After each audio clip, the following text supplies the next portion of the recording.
So, here's a question. What is the most important theme or topic on which the entire Half-Life series revolves around? You may of course have a few theories. After all, a lot of events happen throughout the series. The Resonant Cascade, the trip to Sen, the 7-Hour War, among others. However, all of the key events that happen in the series are no more than a consequence of something else. A piece of technology that is extremely important in the games, and that shapes everything that happens. I'm talking about teleportation. In this video, I'll show you why, and I'll explain how different teleportation technology works. So, we begin with the first game. In it, we control Gordon Freeman, a 27 years old theoretical physicist graduated from the MIT. After graduating, he goes to Austria and begins working in the University of Innsbruck, where they are experimenting with teleportation. However, he grows disappointed and bored with the slow pace of the research and goes to Black Mesa, where the infamous Resonant Cascade happened.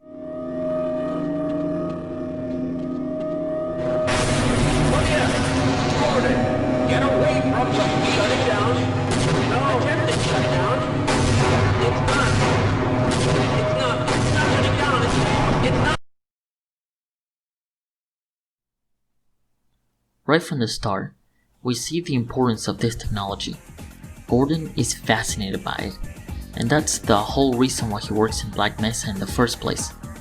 Teleportation, however, goes much further, of course. In the Resonant Cascade, a lot of portals connecting the Earth and Sen suddenly open up, allowing creatures to reach the facility, and start causing mayhem. Then, Gordon utilizes the portal technology himself in order to reach Sen and stop the so-called portal storm. In Sen, we can also find teleporters which differ from the ones we can find on Earth. These look like natural creations rather than a work of planned engineering by the aliens. As we can see, everything in Half-Life 1 revolves around portals and the ability to move through time and space instantly. After the events of the first game, we encounter G-Man, and he puts us in sleep mode? He puts us in a sort of quarantine for an unspecified amount of time, or the most likely 20 years, and when we wake up, we encounter an Earth invaded by the Combines, where humanity has been enslaved. From here on, the importance of the teleporters is even bigger, as both sides, the Resistance and the Combines, realize its usefulness as a tool. Thus, both sides start developing this technology. For the Rebels, Kleiner develops a teleporter that we see at the beginning of the game. It allows the immediate movement between his lab and Black Mesa East without having to go through the dangerous canals, which are infested with head crabs, zombies, and a lot of metro cops. However, it fails thanks to Lamar, and we're forced to go the risky way. Nevertheless, the importance of the teleporter is clear, and it's a huge advantage for mankind. One curious thing is that in Kleiner's lab, we can find a tiny teleporter which can transport small objects like books. It actually works in-game, and you can put different materials in it, and it'll work. It's super cool. The Combines also tried to develop their own teleporter. We can find it in Nova Prospect. However, it's clear that despite their immense power and huge capabilities, they, ironically, couldn't make a teleporter as good as the Resistance. As a result, their device can only move small masses, and furthermore, needs a long time to charge. An ineffective machine given the necessities that they have. We're not done yet though. After Gordon destroyed the Citadel, the Combine started to retake control of Earth, using the so-called Super Teleporter. In order to work, it requires massive amounts of energy. The Super Portal that we see draws energy from the dark energy core that is found within the remains of the Citadel.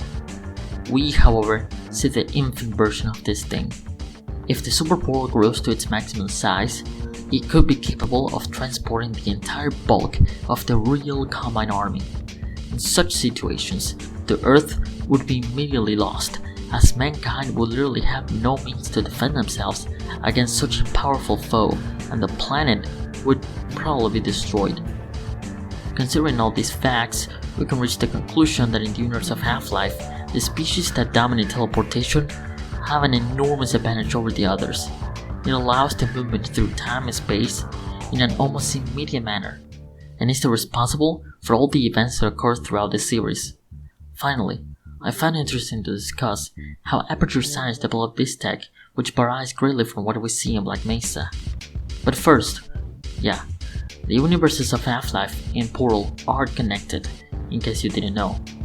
Everything that happens in one game also happens in the other. We can prove this by seeing references in different games, like when in Portal 2, we can find the place where the Borealis used to be. So, instead of the rather complex version that we've discussed so far, Aperture engineers managed to create a device known as the Aperture Science Handheld Portal Device, or Portal Gun. It works by creating two portals that work as doors that allow immediate movement from one point to the other. It is much simpler and easier to use. It is limited in the fact that we literally have to see where we want to go. We cannot set coordinates to move. If we want to go to the moon, we need to literally shoot the moon. So with this device, we, in theory, are not capable of going to Sun, although it would be amazing, not gonna lie. In conclusion, all the events that occur in the Half-Life universe, including of course the Portal universe, are a direct or indirect consequence of teleportation and how it is used.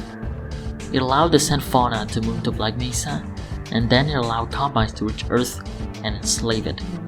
You may have noticed that I did not mention Half-Life Alyx. That's mainly because I didn't play the game, so yeah. I didn't really want to talk about something that I didn't know. So with that, I conclude this video. I hope you enjoyed it. If that's the case, leave a like and subscribe. If that's not the case, then I don't know. Bye.